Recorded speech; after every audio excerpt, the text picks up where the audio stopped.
प्रभु रामचंद्र भगवान की जय।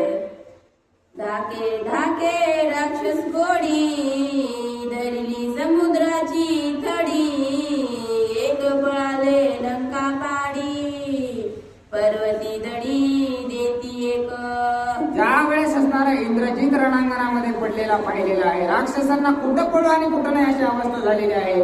कुणी समुद्राच्या कडेला पळू लागले, कुणी डोंगरावर जाऊन लपू लागले, कुणी असणारे मोठमोठे पर्वत बघून त्याच्यावर उड्या मारू लागलेला आहे। पडिल्या दे कोणी इंद्रजितासी अति उल्हास भय इंद्रासी उल्हास सुर नर सिद्धासी आल्हादेसी नाचती। कारण असणारा इंद्रजिताची सर्व काही जी काही इज्जत घालण्याचं काम केलं होतं ते इंद्रजिताने केलेलं होतं। इंद्रदेवावर सुद्धा विजय प्राप्त केलेला होता आणि ज्या वेळेस इंद्रजित मेला त्यावेळेस सगळ्यात जास्त आनंद इंद्रदेवाला झालेला आहे। मारिता इंद्रजिता महापाप्यासी परम सुख सदा शिवासी अति उल्हास ब्रह्मयासी वंशज दृष्टाशी मारिता।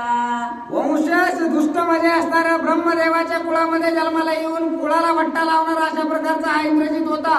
म्हणून असणारा ब्रह्मदेवांना सुद्धा समाधान वाटलेलं आहे। महादेवाचा सर्वात मोठा भक्त होता, परंतु पापी असल्या कारणानं महादेवाला सुद्धा आनंद वाटू लागलेला आहे। दश दिशा विदुमोता सुसंप्रन्न उगवे सविता निर्मळ जळे वाती सरिता सुख समजता सौमित्रे। सर्व जणांना असणारं सुख देण्याचं कार्य लक्ष्मणजीने केलेलं आहे। सौमित्राची अंगवन सोये वाणिती शिवगण स्वर्गी वनिती सुरगण वानरगण भूतळी। एक जणांना असणारं त्या ठिकाणी लक्ष्मणजीचं कौतुक केलेलं नाही, तर स्वर्गामधील सर्व देव असणारं लक्ष्मणजीचं कौतुक करू लागलेले आहे। रणी लावनिया निज विजया उभोनी पुच्चाचिया गुडिया वानर नाचती सुकोमिया उभोनिया बाह्य राम नामे। सर्व वानर असणारं त्या ठिकाणी आपल्या शेपटीच्या सहाय्यानं शेपटीमध्ये फाटे धरू लागलेले आहे आणि जे काही असणारे पळसाचे झाडं आहेत ते झाडाचे फाटे आणून असणारं गुड्या उभा करू लागलेले आहे। तेवढा आनंद त्यांना झालेला आहे। राम नाम गीत गात विजय सुखे नृत्यान्वित वानरे स्वानंदे डुलत निगर्जत हरिनामे। रामचंद्राचं नामस्मरण सर्व वानरगण मिळून करू लागलेले आहेत आणि मोठ्या उत्साहात नाचू लागलेले आहेत। रणी विजयाचा उत्सव देखोनी वानरांचा लवला हो सौमित्रे महाभाव काय सौम्यो बोलत। सगळीकडे विजयाचा गुलाल असणारा वानरसेना ज्यावेळेस उडू लागलेली आहे त्यावेळेस असणारा लक्ष्मणजी काय बोलू लागलेले आहे। विकळ झालिया प्राण सांडूर नांगण शत्रू संपूर्ण नेदाळीला। आता असणारा लक्ष्मणजी त्या ठिकाणी असणारं अशुभ लक्षण असणारे जे काही आहेत ते असणारे त्या ठिकाणी लक्ष्मणजीने पाहिलेले आहेत। जरी प्राणांत जरी जवळ आला, काही जरी झालं तरी रणांगण आम्ही सोडणार नाहीत अशा प्रकारचं लक्ष्मणजी बोलतात। अवघे का स्वाचित्त राम प्रतापे रणात म्या मारिला इंद्रजित सोय सांगत सौमित्र।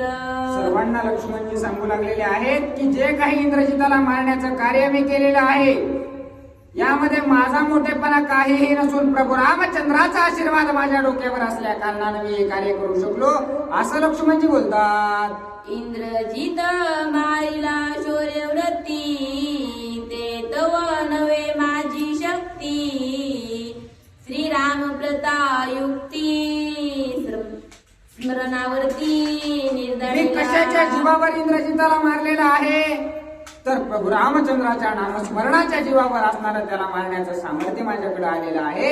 सर्व काही जे कार्य माझ्या हातून झालेलं आहे ते प्रभु रामचंद्रांनी करून घेतलेलं आहे असं असणारं लक्ष्मणजी बोलतात। श्रीराम माझे बळाचे बळ श्रीराम बळे शौर्य शिळ इंद्रजिताचे शिरकमळ माझं कार्य करणारेच असणारे प्रभू रामचंद्र आहेत.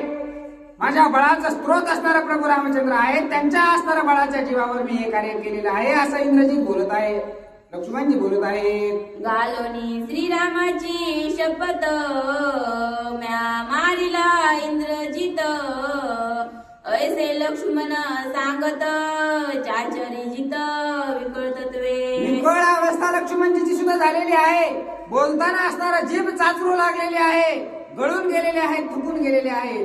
तरी असणार प्रभू रामचंद्राची शपथ मी त्या बाणाला घातली म्हणून हे कार्य मी करू शकलो असं बोलतात. रणी भिडता निशाचर बाणी खेळले सोमित्रा सर्वांगी रुधिरधारा तेने शरीरा विकळ तत्व. सर्व शरीर असणारा विकळ झालेला आहे. रणांगणामध्ये युद्ध केलेलं होतं त्यामुळे सर्व असणारा अंगातून रक्ताच्या धारा वाहू लागलेल्या आहेत, गळून गेलेले आहेत.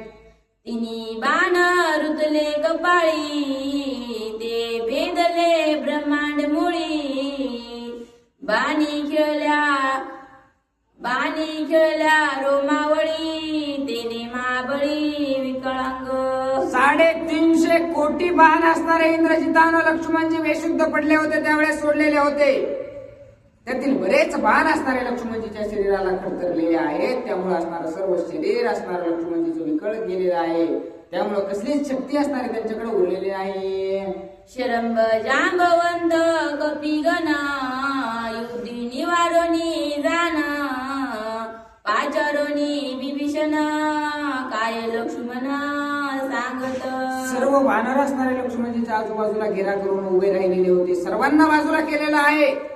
आणि विभीषणाला जवळ बोलून लक्ष्मणजी काय बोलतात. मी घायवट सर्व शरीर सर्वांग नितळे रुधिर प्राणांत मज देखिल्यावरी रामपोटी सुरी घालील. आता विभीषणाला जवळ बोलून घेतलेलं आहे. लक्ष्मणजी सांगू लागलेले आहेत, माझं सर्व शरीर असणारे विकळ झालेलं आहे. काय करू काय नाही अशी अवस्था माझ्या समोर झालेली आहे. जर का माझा जीव निघून गेला तर प्रभू रामचंद्र हे असणार स्वतःच एक चाकू घेतील आणि स्वतःच्या पोटात मारून असणारा आपला जीव देतील. अशा प्रकारचं विभीषणाला लक्ष्मणजी बोलतात. या लागी पूर्व सूचनेवरी सुग्रीव सज्ञानुकारी शस्त्रे काढवावी दुरी पुढे वानरी जाओनी. याच्यासाठी तुम्ही काय करा, सुग्रीव राजा असणारा सर्व गोष्टीचे ज्ञाते अशा प्रकारचे आहेत. त्यांना सर्व वानरांना पुढे काढून शस्त्रास्त्र तयार करायला सांगितलेले आहेत.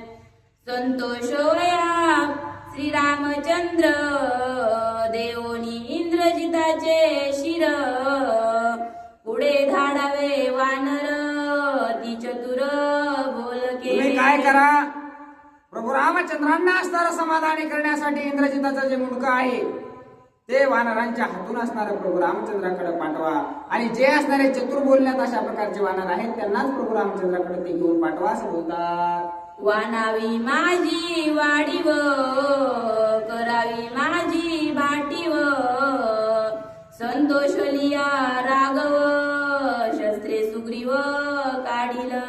आता असणार ज्या वेळेस प्रभू रामचंद्रांना असणारा सर्व काही माझी ख्याती सांगा, अशा प्रकारचं रणांगण मी केलं ही माहिती सांगा असं असणार लक्ष्मणजी सांगू लागले. हे अंतीचे माझे वचन तुम्ही करावे सावधान ऐसे बोलता लक्ष्मण मूर्छा पन्ना सोय. प्रभू रामचंद्राच्या जवळचे सर्व शस्त्रास्त्र काढून घ्या. प्रभू रामचंद्रांना असणारा आनंदाने हे सर्व गोष्टीचा निरोप द्या. मी कशा प्रकारे युद्ध केले हे सर्व काही सांगा. आणि नंतर प्रभू रामचंद्रांना असणारं सर्व काही तुम्ही सावध चित्तानं सांगा असं बोलतात. असं बोलता बोलता लक्ष्मणजीला असणाऱ्या त्या ठिकाणी मूर्छना आलेली आहे. आणि बोलता बोलताच बोलणं बंद करून असणाऱ्या त्या ठिकाणी बेशुद्ध लक्ष्मणजी पडलेले आहेत. झाकले दोन्ही नयन